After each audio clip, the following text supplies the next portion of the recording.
What really differentiates Vibe from any other player is our ability to hyper-target. We also have a certain amount of data that exists on our audience via other tools that we have, so I can tell like who's the ideal demographic, what type of job do they have, and we can target a surprising amount of that in Vibe. When people see you on TV, that creates a lot of trust. How do you justify going through like a single network CTV platform when something like Vibe exists and you have basically like 250 networks that you can advertise through at the click of a button?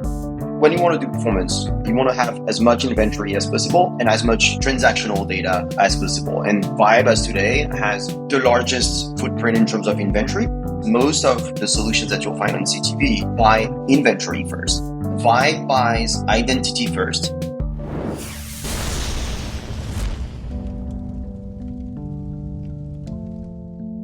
Welcome to the D2C podcast. Today we are having a CTV bonanza, talking about Vibe, talking about Cantrip. Adam, Arthur, welcome to the D2C podcast. Start with a little introductions maybe here. Arthur, why don't you tell the audience who you are? Yeah, absolutely. So I'm Arthur. I'm the CEO and co-founder of Vibe.go. We have pretty much built the meta ads of streaming TV or CTV for the ad tech people. And we're turning television into a performance acquisition channel for performance marketers. And Adam, you are a performance brand using Vibe. That's right. I run Cantrip, a THC beverage brand. We make THC products derived from hemp and sell them at liquor stores, convenience stores, grocery stores, and direct-to-consumer all across the country. I just did a podcast that'll come out next week with Wink, with the founder of Wink. Cool. And I'm just curious, where did streaming come into your marketing mindset when it came to growing Cantrip? Has it something you did right from the beginning, or like talk to me about your journey to use TV? Yeah, so Cantrip has had an e-commerce website since the end of 2022, which was kind of unexpected when I founded the brand because we were originally like a marijuana brand, which meant that we could only sell into dispensaries and you weren't delivering things to people's doors. And then in 2022, we switched to making it from hemp. We could sell online. We dabbled in meta ads for a long time. We were one of the first advertisers on Twitter. And it was earlier this year that I found out that you could even run a TV ad. We saw a couple of our competitors that were advertising on Vibe, a couple other beverage brands. And, I reached out, we got set up. And the cool thing about Vibe for a cannabis brand, and the reason that I say on Twitter that pretty much every cannabis brand needs to be on something like Vibe is because on Meta, I can't say that there's THC in the product. I can't say there's weed in the product. I'm using plant emojis for everything. Everything is sideways. It has to run through a scrubbed landing page, so it's an extra step to conversion. On Vibe, I can just run an ad that says, hey, I sell weed. Come to my website and check it out. I put it in better terms than that. And, there's a couple parameters. We want people to know that it's a 21 plus product, but being able to reach people like that is just astounding. And I can't tell you, I get text messages all the time from people I know who I saw your ad on TV. And even though we don't spend as much as, many other advertisers, we're still a very, middling sized brand. It really gives the effect to people that we're much bigger than we are when they see a TV ad. So I can't say enough good things about working with Vibe, to be honest. So I'm happy here to do an ad for them, basically. Yeah, well, I think people are interested. It's definitely a platform people want to know more about. The fact that you're not spending huge numbers, still having really good results. How do you know you're having really good results is my question. They have a really good performance dashboard. So we run meta ads with I use a third-party agency to do it. It's I tried to bring it in-house. It was very challenging because running restricted ads, there's a lot of tricks to it. You kind of have to have multiple accounts. And then I don't know the meta backend very well. And it's really complicated, frankly, to understand the meta backend, especially when you're running that many ads. And so on Vibe, basically, I'm running 3 campaigns at any given time that have multiple ads inside them. And the performance dashboard will pretty much pull any metric I want. I can look at it, the way it should be, which is a retargeting campaign will automatically tell me ROAS. That's the key metric. But if I want to look at the ROAS for my awareness campaign, I can click over to that too, which I appreciate because I like to look at ROAS for traffic, even though our traffic, our middle of funnel is not the focus for ROAS. I want to know what that is. Ultimately, I want to know what the blend of my ROAS is across all the different campaigns that I'm running.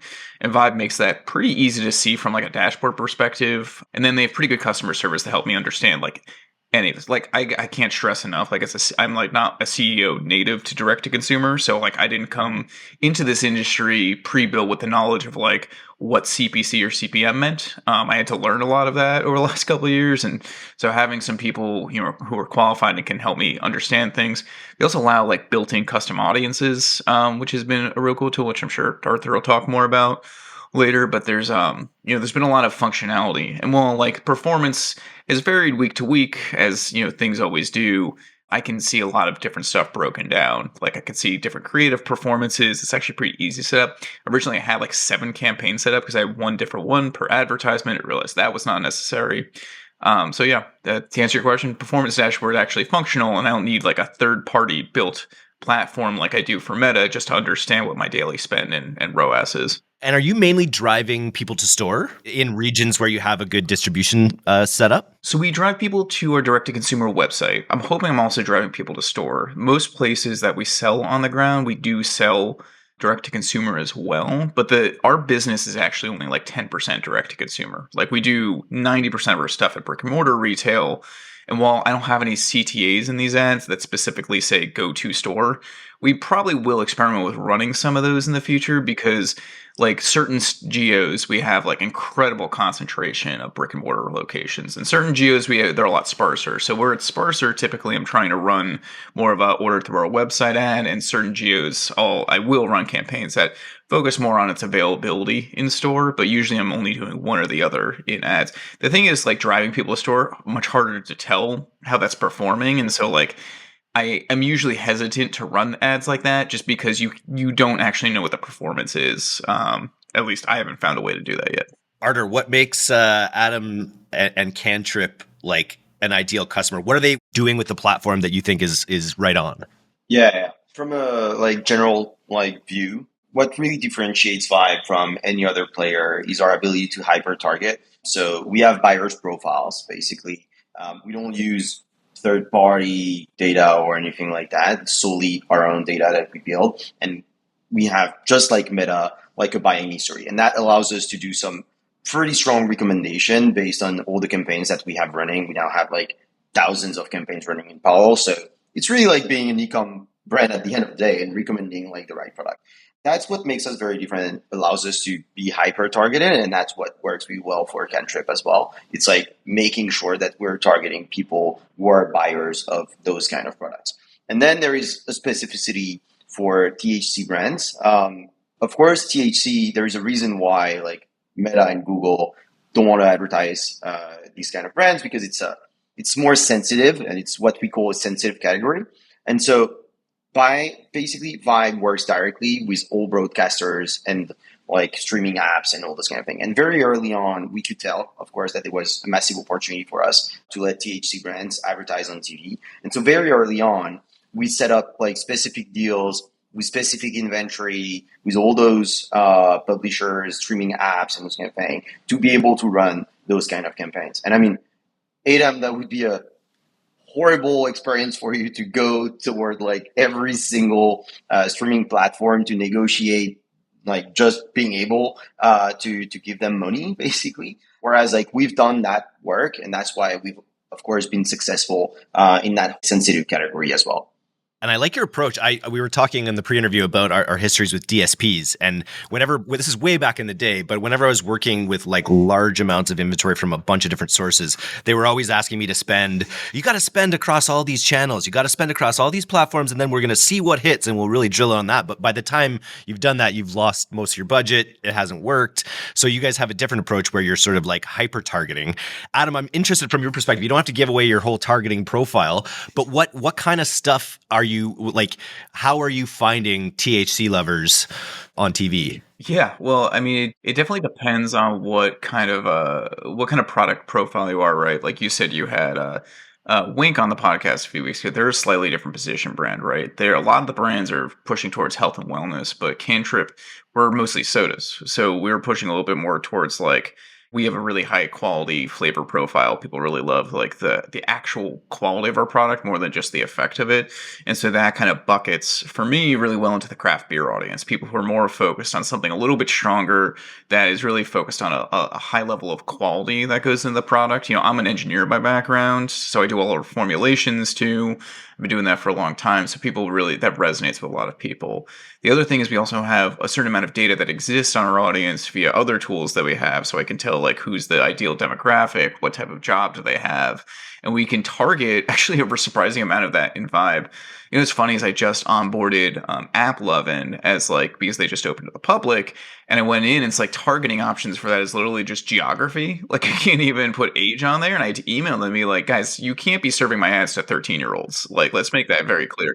And even if they got one, by the way, they can't buy it because we have age gating on the website. But I don't want them seeing the ads because that's just a waste of inventory, right?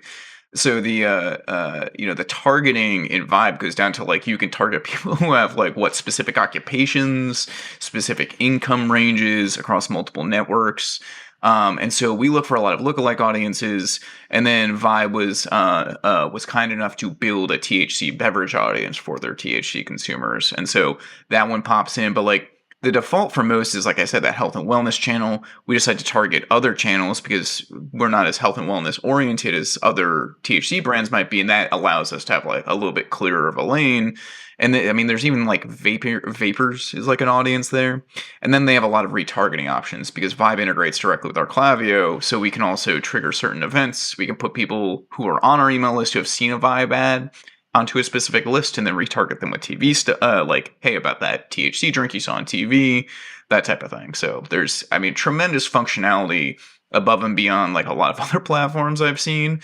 And like, to be honest, I'm managing it right now, which means we're underutilizing it by a lot. Like we need to hire somebody who understands this stuff better. And we're working on bringing a person in-house. So, for listeners out there who are interested in DTC, check out our job boards upcoming soon, because we need someone who can really maximize this. And because there is like you could be spending a lot more. What are the? I think people talk about Meta all the time because it's just this absolute workhorse platform that you can just scale to the moon. What does scale look like on CTV, Arthur? Really depends on the sizes. Would love to tell you that we can scale as much as Meta. Working on it, but basically we have like clients spending like millions a month without too much issue. It really depends on also like the budget, of course, the geo you want to target, because at the end of the day, we're hyper targeted as well. So we try to avoid like running like super wide campaigns, and we always recommend our clients to scale very progressively. CTV is new for everyone. At the end of the day, even for us, but as for everyone. So figuring out the right strategy for your brand. There's no one playbook that works for everyone. Like everybody has to experiment. That's why we always recommend to start with retargeting, because as Adam said, like when people see you on TV, that creates a lot of trust about your brand. And that also retargeting will give you a lot of insights of like, where are my conversions coming from? Are they coming from this or this specific channel, this specific audience, geo, etc.? And that allows you to build a larger targeting to scale your budget. And so you do that progressively. What we've seen is not client. I hate when client, that's going to sound so cliche, but I hate when client come and say like, oh, we have $1 million budget. You know what? Like, don't spend that million. Like, keep spending that on Meta. Starts with 50, 100 grand. Let's like scale progressively, and then we'll see. Because it's pretty like our business model is pretty straightforward. There's no commitment, so people stay if they're happy. So I'd rather have them find success rather than like just burn money. And for most of them, it's the first time they advertise on TV. So don't burn your money. Start progressively and scale, just like you would do actually like with Meta. We're in this interesting time right now too, where people aren't used to TV ads being as hyper targeted as the ads on the internet are. So it's like, while people aren't in that mindset yet, there is that opportunity to have a bit of arbitrage there where you could be doing more localized ads or things to drive, and people would be kind of impressed by that, because you say there is this, TV is the prestige platform. It's the rectangle we look at when we want to relax. We have rectangles we look at all other stages of our life, but it's the big rectangle which we love. Why do you think TV is so good, Adam? Well, like Arthur said, it builds that level of consumer trust. There is like a sense, right? Just like you said, there's like people don't necessarily expect targeting, so they just assume you're running some big national campaign, right? That's going to change, I guess, as time goes on. People understand that almost everything they do now is more targeted, and things get more targeted and more AI involved. But there is like also you can do some stuff like if you're sitting on a couch watching a TV, you're not getting up off that couch or flicking away the way that you do on Meta, right?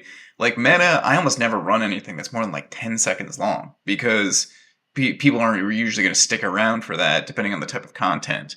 The on CTV it's really 15 or 30 seconds. And I've actually found that our 30-second ads perform much better than our 15-second ads because there's a lot more opportunity to keep the brand on screen. There's a little bit of a disadvantage in like, you're not clicking directly to it, but then again, you can throw up a QR code. There's some interesting tools they have we haven't really used yet that allow you to like take viral content and turn that into an ad. It almost looks sometimes a little bit like if you ever seen ads at like a gym, like a Lifetime or something, where you have like rotating stuff and they have QR codes. But there's like some functionality and some more like cinematic element to it. I mean, so far, almost all of our ads I've generated with AI and a lot of effort into those AI ads, but we don't have the budget to like produce like a $50,000 spot most days. So like there's a different level of what you want to put on there. But as I talked through with my account managers, they've also pointed out a lot of like UGC stuff can also be successful. So there's a lot of experimenting we still have to do in generating content. But it's got that gravitas that other things don't right now. And how long that'll last, I don't know. But the interesting thing, if I could ask a question, I'm interested in I'm confused in some extent because there's Paramount has been targeting me on Meta to try to get me to advertise on their platform. I don't think they would allow me to, first of all. But even if I tried, how do you even justify going through like a single network CTV platform when something like Vibe exists and you have basically like 250 networks that you can advertise through at the click of a button? Paramounts are great partners and really appreciate them. I think it's just a different audience. Like Paramount has and should keep that, by the way, has some capabilities that they'll never give us or anyone else. Targeting Yellowstone or specific shows, those kind of thing. Now they have just announced, I think today, that they can now sell our guaranteed placement for 5 days on specific shows, which I think is great. But it's a very different approach to advertising. It's not like performance marketing. This is more like for branding, larger advertisers. We're looking for brand money, brand dollars, however they call that. It's just not made for performance. Like Paramount, when you want to do performance, think about like Meta. You want to have as much inventory as possible and as much data, transactional data as possible. And Vibe as today has the largest footprint in terms of inventory, but same as some competitors. But what we have that they don't is the largest transactional data set, and that we provide to our clients to make recommendation in the right targeting and therefore delivering ROI. But yeah, Paramount Ads is just a very different. It's just a very different platform for a different use case. And yes, they would likely not allow Cantrip to advertise there. But as you said, you can show up alongside those programs and have the same prestige, even though you're not buying the Yellowstone premiere or whatever, right? People don't necessarily know. But you don't need who cares? Who cares? You don't need to buy an ad during Yellowstone. You'll pay huge premium for that. If it's the right person, sure. But if it's not, doesn't really makes a lot of sense. That's the whole thesis. Vibe buys identity first, whereas most of the solutions that you'll find on CTV buy inventory first. And that's a big difference in terms of philosophy and how you drive performance. Right. Well, you would have to know that your audience really likes Yellowstone before you bought that ad, right? Same. It's more like traditional TV advertising where you pick a program based on who you think your audience is. Whereas you guys are buying audiences and then redirecting brands back into them. It's just sort of like an inverse. There's also the only other platform I know of that allows me to advertise THC directly is Twitter, X, and we were one of the earliest people on there, which was greatly to our disadvantage because the early days they basically said you can advertise cannabis now, but all you can really say in the ad is learn more. And then they kept revising those policies and forcing us to start our ads over, which meant we lost all the algorithmic learnings. It was very expensive, and I got into some Twitter fights with the woman who was running that program. Anyway, the point being that like I've gone back to it since, and like I'm sorry, but the inventory there is just garbage. Like I could get a lot like really low CPM, but it's just not bringing back any customers, and like the bounce rate is just insanely high. So it's like it's not just the ability to put the letters THC in your ad; it's also like the quality of that inventory and who it's targeting. Adam, can you walk me through what like the path to pay dirt? Like how much did you have to spend before you knew that this was going to be an incrementally valuable channel? That's a good question. I'm trying to think. I don't think we started with CTV until May or June this year. And I'm pretty sure within like a few weeks we were seeing like 300 to 400% ROAS. Now it's not as high right now. Like I said, it definitely fluctuates. We need to cycle in new creative is a big part of it. But I can see like it's basically performing about as well for us as Meta or better in some cases. And like that, the Meta thing I have managed by a third party agency. So mostly stuff that I've made and put up myself in a less than most professional format has led to some decent ROAS, which is why I know that putting more spend in, once I get more content, putting more spend in is going to work out for us. I mean, another part is like, look, as a small growing brand, I have to emphasize this because we also stopped running Meta ads for about 4 months on our earlier this year because we moved agencies. We weren't really getting much out of it. I figured, what's the point in running these ads if we're not running profitable? Like we're not putting contribution margin back, right?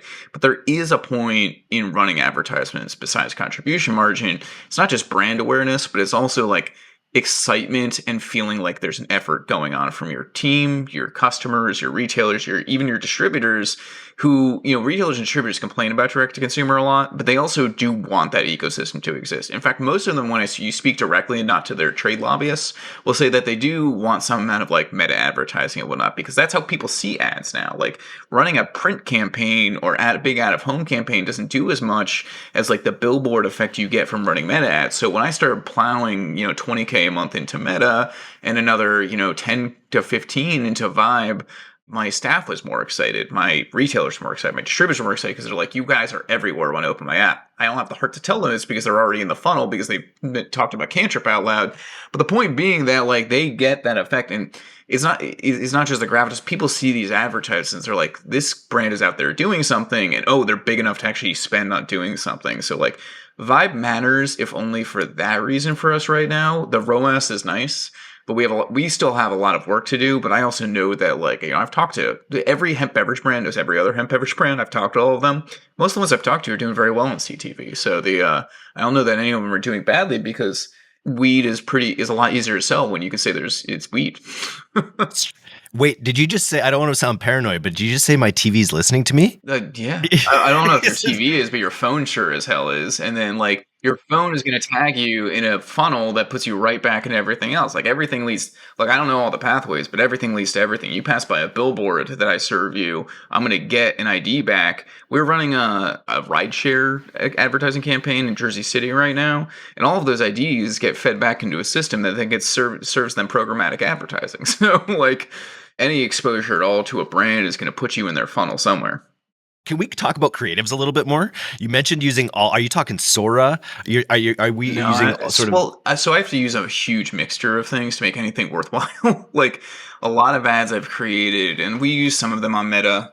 We use a lot of them in CTV exclusively, but a lot of it is actually VO. I do a lot of the initial generation. Usually the flow is something like Sora to create an image, and then that is either animated by Midjourney or uses a frame into VO. Sometimes I do create things whole cloth via VO. I also animate a lot of our product photography using Midjourney. And so like a mixture of all these things alongside a concept will help. Actually, the best performing creative we have right now is something that I think was almost entirely created on VO, which is like a ad I made of a magician who goes to pull a rabbit out of his hat, but he actually pulls a possum out instead, and the crowd boos. It's like, if there's an easier way to add magic to your life, try Cantrip. And I guess people are noticing that like his goatee changes halfway through a shot when he goes to take a sip of the product, but that one's performing really well. There's other more obvious AI ones that people tend to hate if it's too obviously AI, which is why I almost always avoid dialogue in any of these. So like you just don't want to get the people to speak. Once the people speak, it completely ruins the effect for most people. But Sora's video, I saw the Sora 2 videos, and frankly, none of them are as good a quality as VO3 is, even on their face, especially the audio. But as these tools develop, like every time a new model comes out, it usually is the hot thing for about 2.5 months, and then someone else comes out with something. And again, we're in that little bit of awareness gap right now, specifically where people aren't always aware that it's AI. They don't have, not as many people have the AI revulsion or the uncanny valley aspect that people might have eventually. Artur, what are you seeing from other brands in terms of creative that's working well? So what works well 100% of the time, it's ads that talk about the product, show the product. I think a lot of marketers tend to forget about that. You can be super creative and spend $500,000 on a creative, and that won't work. Whereas you can spend almost $0 or $100, $200 with VO3 and have something that talks about your product, highlights 3 USPs, and then has a clear call to action. Works. But yeah, it's the most simple and straight to the point creatives tend to work the best for especially if you're looking for performance. So that's always what we recommend. One format I'm especially a fan of is testimonials. I mostly agree with you, Adam, on you don't want people to talk, but for everything testimonial, in kind of an interview format, VO3 tends to work really well because it's not a dialogue. Exactly what you said. When you have people going back and forth, it's horrible. But just people saying, since I've been drinking Cantrip, my life has been so much better. That works super well and performs a lot. So, and you can do that very easily. There's definitely some rappers out there too that focus on just making that UGC testimonial content. Those tend to perform a little bit better because it's really when you try to get people having emotion in those in those videos. I feel like Scorsese sitting on set that I just want to scream at these non-existent people to emote more or emote less, as the case might be. But I'll have to try some more of those. That definitely is very, very strong, and we've seen that performing more and more. That's something that we're seeing more and more from marketers, and that just works basically. Perfect storm of all this generated AI video with the ability to reach people on this prestige platform where you can create content that punches way above, in terms of quality and the way it looks, production value that we ever would have been able to in human history. What's your hot take on AI generated ads in the next 12 to 8 months, Artur? 95% of the ads that you'll see on TV will be AI generated. Basically, creative generation is becoming a commodity. The next step will be scale, especially because DTC brands are flooding right now into CTV. And what's going to happen is that they'll generate hyper-personalized creatives for each and every single product. So let's say you're a fitness brand and you want to sell you have shoes, tops, leggings, those kind of things. You can create one creative for each, and then for each and every single persona. So if you're selling to working moms, if you're selling to students, all those kind of things, people more interested in outdoor activities, more trekking than running, those kind of things, you'll be able to create one ad for each and every single persona for each and every single product. So there's going to be a demultiplication of creatives, especially on the testing side, because that's what basically will allow you to figure out what works best and what does not. And that will end up being all the ads that you see on TV will be AI generated. And that's coming in the next 12 to 18 months, 100%. And you guys have the same level of data that mailers have, you have household level data. Is that right with TV? And that's can you just talk about that a little bit? What the data landscape looks like for TV? Yeah, absolutely. So one thing that is a bit tricky compared to when you're Meta or when you're mobile ad platform is that we're talking about households. There's an household, and in that household there is lots of devices, and so our graph is we tie back to identity, and people can be connected in the same household, and so that's where you will basically connect their devices, so we know that ID, that Vibe ID is that phone, and that computer. And so in a household, there are like several IDs. So that's how we create that. And then we connect all the data to them. But we also have, as Adam highlighted before, revenue, income information about the household. We have like how many people are living in there. Are there kids? We'll not show Cantrip ads if there are kids in the household, for example. So all those kind of things as well. Eventually, you could have household level ads in a way, right? Everyone's in there. Like, I think that's the vision with Sora, right? Is that we won't need TikTok. We'll just each have our own endless feed of things that we want to watch. I don't think AI generated. I don't think that's coming in the next 18 months, is mostly because of like cost of production and like shortage of GPUs, but that's coming. That's like the ads that you'll see on TV, but online as well, will be like generated live based on If I what could throw something in there, I mean, I think when it comes to like, there's a reason that it makes the most, like, I think AI video, like the most clear business use case for it is advertising. Like, because it doesn't need to be like a work of emotional art. And there are definitely ads that have come out over the last 50 years that have been like works of emotional art, but the extreme volume of content that you need to cycle in and out of these platforms these days, even if AI didn't exist, I would be constantly paying people to make new crap, because like your ads get stale after like 30 days. You can run a set of 10 creatives, and after 30 days, they're not performing anymore because they need to be refreshed. And to do that and constantly be cycling new people. The other part is like UGC content, these video testimonials. I mean, it's like the most kind of inane garbage you could possibly watch. Just to put it like, it's just the fact that somebody is saying to camera, I like this product, whether they've actually tried it or not, that makes it more likely to convert. And so why do you need a real person to be holding up that camera? They're not doing anything creative. Like, I don't know if like Sora is going to fully replace TikTok, because I think there's genuine, true creativity going on TikTok that is going to be harder to replicate by AI. The same way I don't think all AI is going to take over script writing or cinema. Although it's going to affect how these things are produced. But to create, like, to come up with a story that I can tell about my product and then use VO, and honestly, I've almost never been able to make something with just one AI. I usually have to use like 5 or 6 of them coupled together, because you don't want to like do everything. Anyway, the point being that like to be able to create a constant cycle of it, like that is necessary. And as Artur puts, when you get more hyper targeted, I can give you an example of exactly how hyper targeted it's going to get. We run an AI called Outer Signal, which sits on top of our Shopify. And Outer Signal will tell us about every single customer that orders from us, their age, their gender, their income range, their likely income range, how much their house costs, how many social media followers they have, basically doing a total public records lookup on each customer.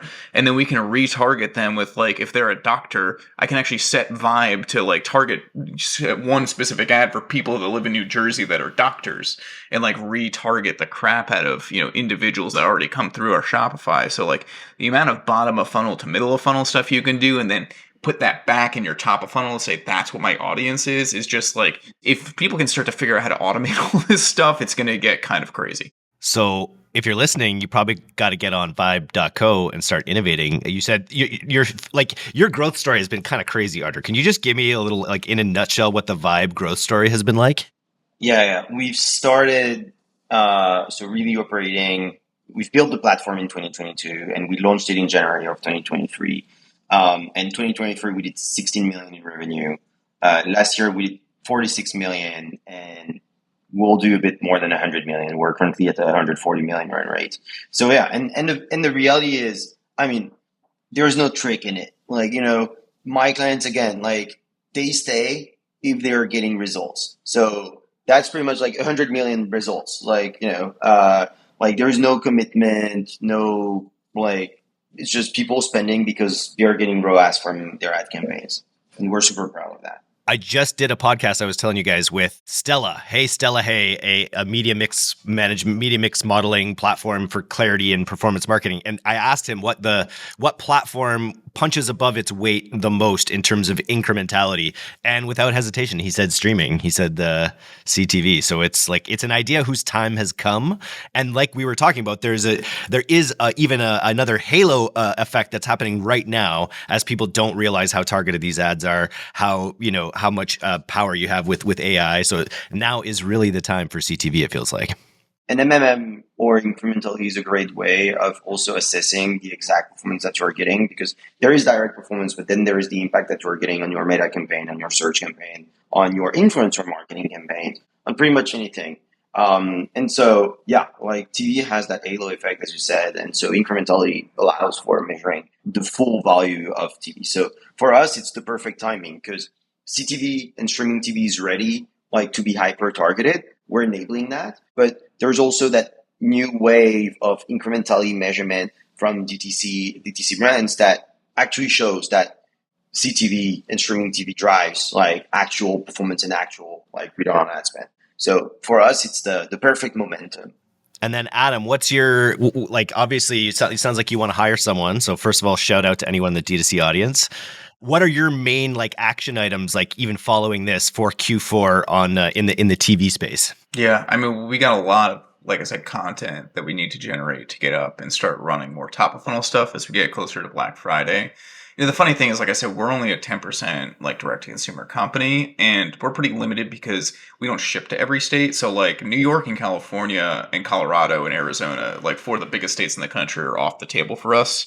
And so we have to be a lot more specific about where we ship to and what we run. But our biggest things right now are get more ads up, really start dialing in that A/B testing, making sure we're getting all the right audiences set up. And that we're incorporating better flows into our email marketing. We have a whole ton of work to do on email. This job role is going to be a lot of all of, somebody who's really good at A/B testing sets across either email or Vibe, or also looking at our meta, just making sure that we're optimizing every aspect of that, and then refreshing creative just constantly. There's probably going to be an entirely separate role that I make for an AI content generator. I mean, the role doesn't so much exist on its own today, which is why I mostly do it, which is I'm not the graphic designer or creative on my team. But that doesn't neatly fit in any box yet. But we're going to start to see a whole new role, I think, ongoing in the next few years for people. Instead of graphic designer, it'll be AI creator. Creator might not be the right title for that, but you get what I'm driving at. Somebody who's really well versed in these tools and is keeping up with all the changes to maximize the utility, because for $1,000 a month in subscription fees across a couple different platforms, you can be constantly making that much content. We already have certain AI services that are offering enterprise tools to do that, and so we're taking a look at some of those. But that's really what Q4 is going to be for us, a lot of staging for next year as we wrap up. We have a big launch product we're doing right now for a large format called Elixir, which is like a spirit, but for THC, which we're going to get a lot of play on CTV once it hard launches this Friday. And I'm really interested to see how these ads do. I'm having full new 3D renders done by First North Media out of Sweden. We're going to see a lot of interesting performance. And I'm going to be on paternity leave for most of November, so this will be my team's problem, not me. Oh, nice. Well, congratulations on that. That's super exciting. Arthur, what do you recommend people do? The D2C audience wants to get involved, just go to vibe.co? Yeah, go to vibe.co, book a call, say that you come from this podcast, and you'll get 50% credit match on your first month spend. That's a risk-free, sweet offer for anyone to test, anyone who's interested. That's a great deal. And one thing that Adam said, but we know CTV is new. So, of course, we're a self-serve platform, but we put a lot of care and we invest a lot in making sure that you have the best possible account management with you. So you'll be guided. We'll tell you exactly what's the best strategy for your brand, how to get started. We'll give you best practices on the creative. We can look at the creative that you have, select them, tell you exactly what to edit. It's the service that comes with it as well. We try to make it as great as possible. All right. Well, thanks for coming on the podcast today, guys. This was really interesting. Adam, well, I'll look forward to following your journey here, and you'll have to come back on and tell us how all these cool renders do. I'll have to tweet more about our CTV journey. I'll make sure to tag you guys, Artur. Yeah, I'll throw your handles in here. Are you on LinkedIn or Twitter there as well, Artur? Yes, absolutely. Arthur Querou as well. Nice. All right. Thanks, guys. Cheers.